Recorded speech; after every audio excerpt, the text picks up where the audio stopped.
Hello everyone, happy Easter. When I was last teaching you, we were talking about the artwork of William Morris, who started the arts and crafts movement in the 19th century. And I've enjoyed seeing all the wonderful designs you've turned in, designs inspired by nature. We were using natural forms to create a repeated design. And so I'm going to talk to you today a little bit about how to color those in. So let's look at some of his wonderful designs in terms of his use of color. This is one which just has a large variety of greens in it. He was often would use a lot of rich kind of darker greens, sometimes orange and red with the green. Here we have this one, which I wanted to focus on as we talk about what's called color harmony. So the reason this is such a fun design to look at is because it involves complementary colors. So complementary colors are colors that are opposite each other on the color wheel. Those would be orange and blue, yellow and purple, and red and green. And most really beautiful designs involving color will use complementary colors to create this sense of color harmony, these colors that look nice together.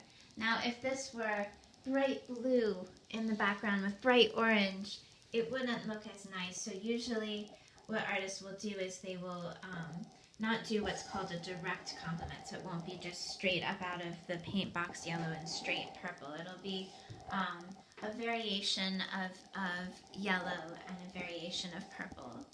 So I had started to color in my design. Before I started to color it in, I made a photocopy of it because you might find that you want to experiment to find colors that you enjoy together, or you might want to create two versions of your design. So if you have a photocopier, try making a photocopy before you start to paint. So I'm going to show you how I started with this. I've already done half. So you want to start with a nice fine tip marker. I happen to have this nice dark kind of William Morris Hunter green. If you don't have that, if you just have a regular marker, that's fine. You might want to do it in black then, or brown. Or you could use colored pencil. But you'll notice with many of his designs, he tends to outline his natural forms, and their details, which really helps them stand out. So I'm going to go pretty much oftentimes all in one color. So I'm going to outline all these elements in one color. And for the sake of time, I think I'll just do this next corner.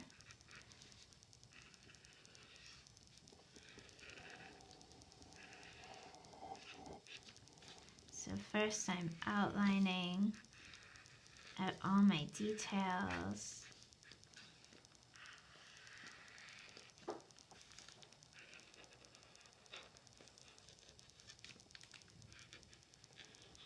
You want to think too about what textures you could add. You'll notice in some of his designs, especially, let's see, we'll go back up to the strawberry thief. He adds a lot of these little dots and patterns to make his pattern more interesting. So for mine, I've added some little dots to this kind of big leaf pattern I have, just to make it a little more interesting. And I'm really picking up the details of this flower. All right, so I think I'm ready now to paint. So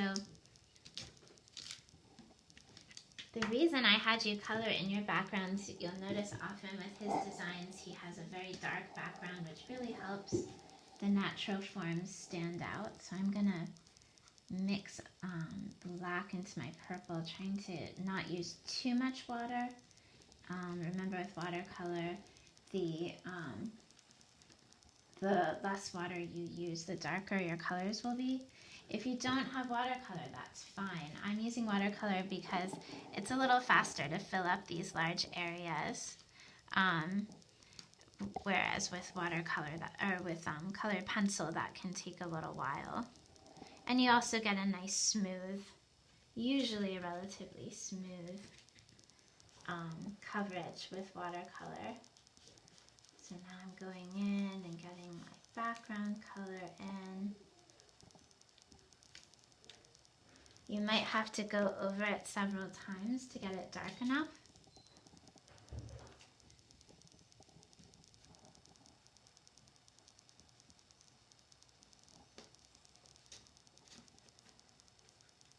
So then I thought about color theory, and I wanted to use a sort of purpley blue with a orangey yellow.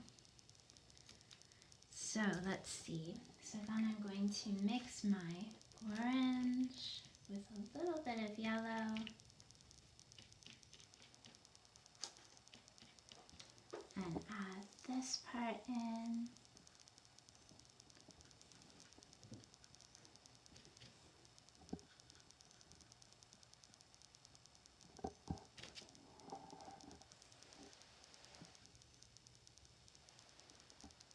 And then try to mix a variety of greens.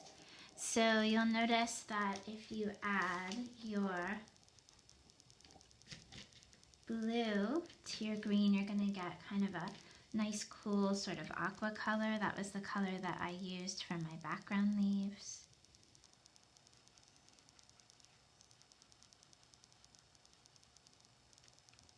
I need to add a little more color. Sometimes you have to go over it twice. And you, of course, as you work, will be trying to add that color as you go around. That way you don't have to remix it over and over.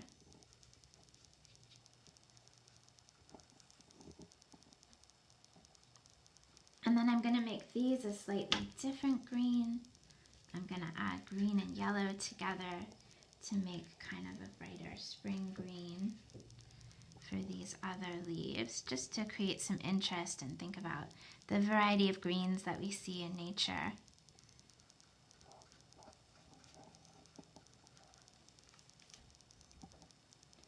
And then I wanted to, because I have so much orange, I wanted to add a little blue because orange and blue are complements. I'm not going to do a straight up primary blue. I'm going to add a little bit of purple to it so it's kind of like a periwinkle. And do that for these flowers. I might have to add a little more purple again.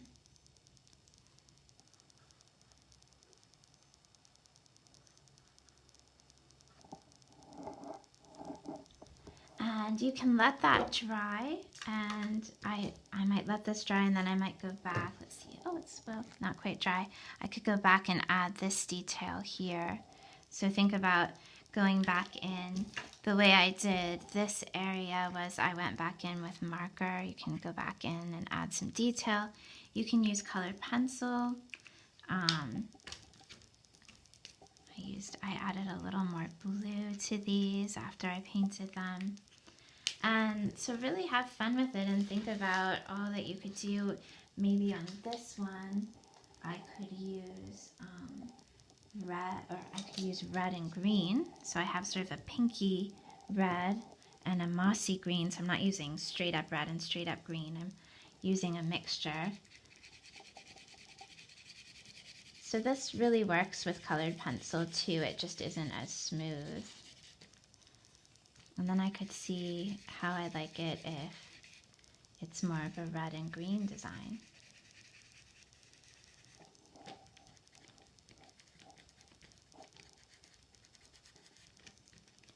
So think about that as you work.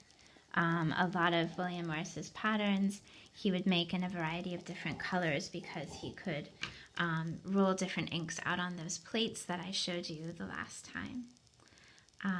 So remember, for these I'll be looking for craftsmanship, how neatly you color it in, and your interesting color choices. I'm looking forward to seeing your work.